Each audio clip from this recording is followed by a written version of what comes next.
Tanah longsor adalah sebuah peristiwa di mana terjadinya gerakan tanah atau biasa disebut geologi yang terjadi karena adanya pergerakan massa batuan atau tanah dengan berbagai tipe dan jenis seperti jatuhnya bebatuan atau gumpalan besar tanah.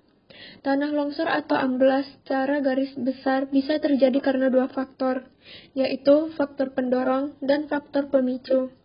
Faktor pendorong merupakan faktor yang mempengaruhi kondisi material sendiri, sedangkan faktor pemicu adalah faktor penyebab bergeraknya material tersebut.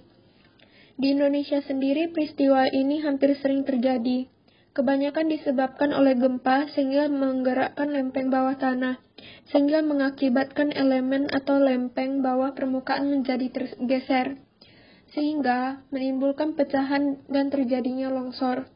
Ada banyak hal lagi yang bisa memicu dan menyebabkan terjadinya kelongsoran, baik itu diakibatkan oleh alam atau karena ulah manusia itu sendiri.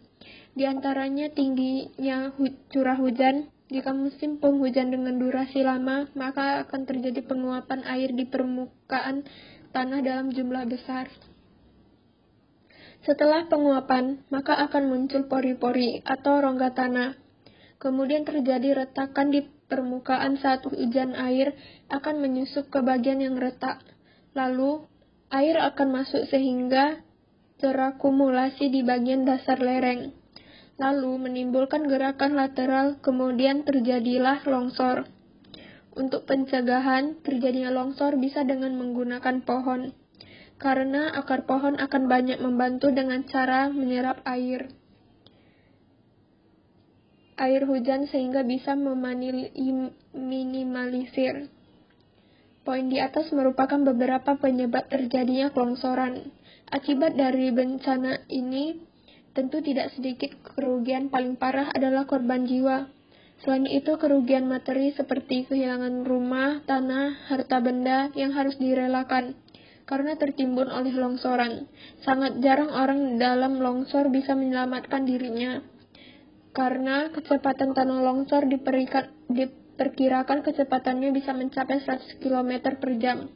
Kecepatan yang mustahil untuk lari bagi manusia tanpa peralatan. Selain itu, setelah kejadian pun korban selamat tidak sedikit akan mengalami trauma yang mendalam. Jika mendengar suara gemuruh besar di dekat Anda, maka segeralah lari menuju ke tempat atau wilayah dengan stabil. Jangan pergi ke pinggir tebing atau jurang curam karena itu sama saja seperti bunuh diri. Sekian dan terima kasih.